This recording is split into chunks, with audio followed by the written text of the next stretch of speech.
Hi Ria. So I'd like to start by asking you, I think the question I really want to ask is who are you? But that's a very big question. So to try and make it a bit more specific, on the one hand you're Ria, 21st century woman, married, living here on the island of Ibiza. Some people might call you a healer, some people might call you a spiritual teacher, some people might call you a master of something or other. So what I really wanted to ask is, how would you describe yourself, and how do you feel most comfortable describing yourself, and what your purpose is in being here? That's kind of a big question, Pete. I thought I'd start with a big one. Whoa.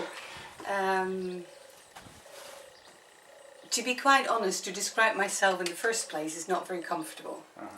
Because I've noticed that it causes in most people at least wonder, very often a bit of a shock, because it's not so usual as what people normally would describe themselves with. I've been called Zen Master, Master of a Life.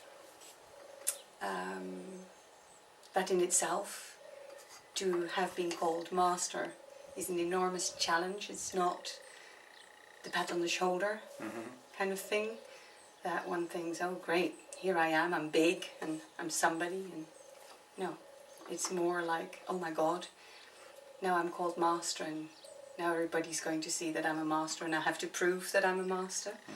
So it's like I'm never out of criticism anymore. And yet I decided, okay, this is now what they call me, what they decided to call me. And I'll pick up the challenge, because what I really, really did come for to this world is to actually help people through these dark times, to dedicate my life to the help of humanity.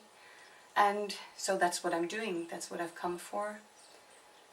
And with the addition of being called Master over Life, it made it a little bit clearer where I was going. Because Master over Life in this sense means I can change matter into matter, like physical matter into different physical matter. And I'm actually only doing this with the purpose of healing. But I wouldn't say anybody could be called a healer. No. Because the only person that heals is the person himself, or if it's an animal, even the animal's force itself can heal itself. One can only help them on their way. And for that one needs to be able to see. And I've worked very much on getting to a very specific level of clairvoyancy, so that I can see as objective as possible, living on this earth, being in a body and being a personality still at the same time, so still being subjective. But if one is clairvoyant, one can actually see things objectively beyond one's personality. And that, together with the understanding of what energy really is and how it works, so I could actually change matter into matter, which is apparently something that very few people can do, something I didn't know when I was called Master of a Life. I thought this was still something that there were quite a few people that could do that. Apparently this is not the case. So here I am. Okay. Does this sort of answer the question? I know it's a bit of a... No, that's definitely a very good start. There's two things that occurred to me based on what you said. First of all, you said that you had been called Master or Master over Life. Yeah, so I was curious who that was or how that had occurred.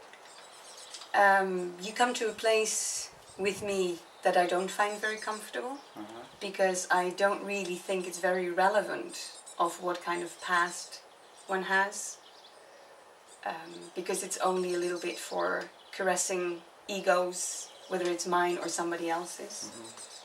So I've been called Master of Life in 1993 by a Lama that wasn't in the body anymore at the time.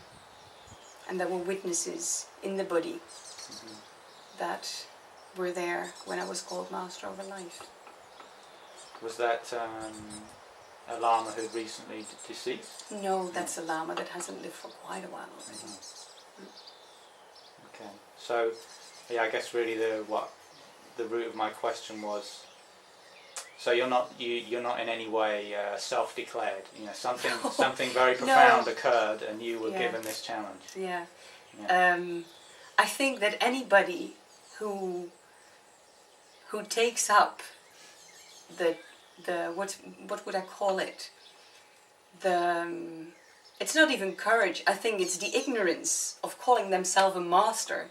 Doesn't really know what they're doing. Well, I'd agree. Because being a master is not something to be proud of. Being a master is a tremendous responsibility.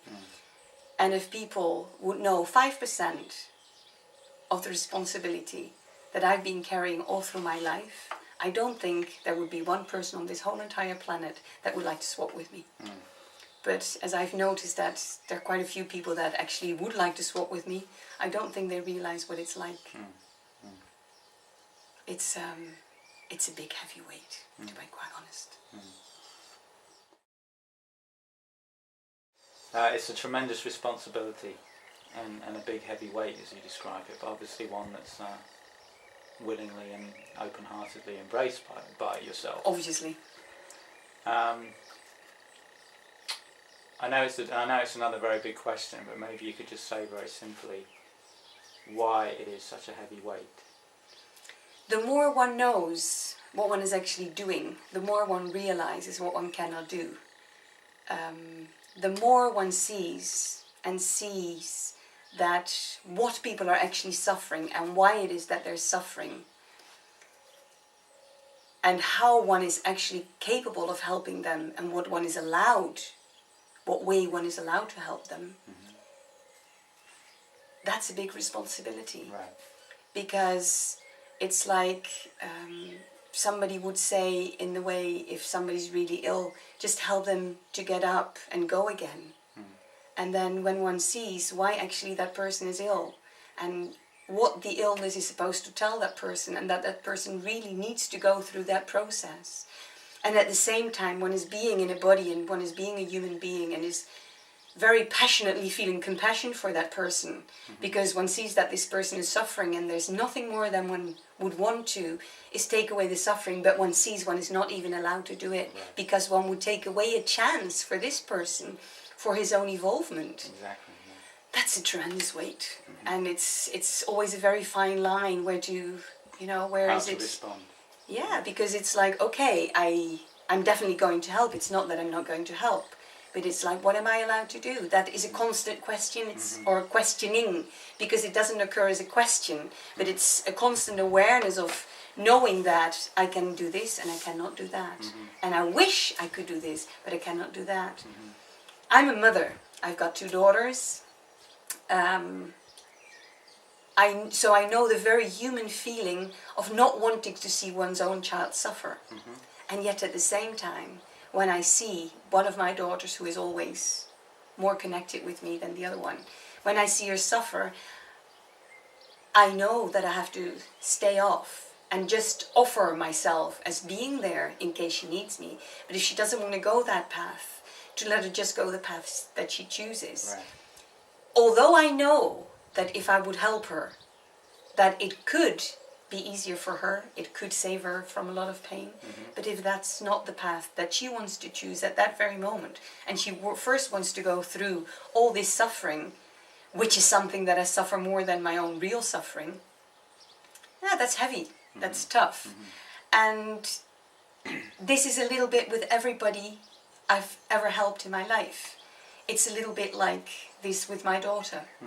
Yeah, it's that feeling of, I can see that it could be really good for what I know that they could do, but they don't want to go there. Right. So I'm not going to push them to go there. Right.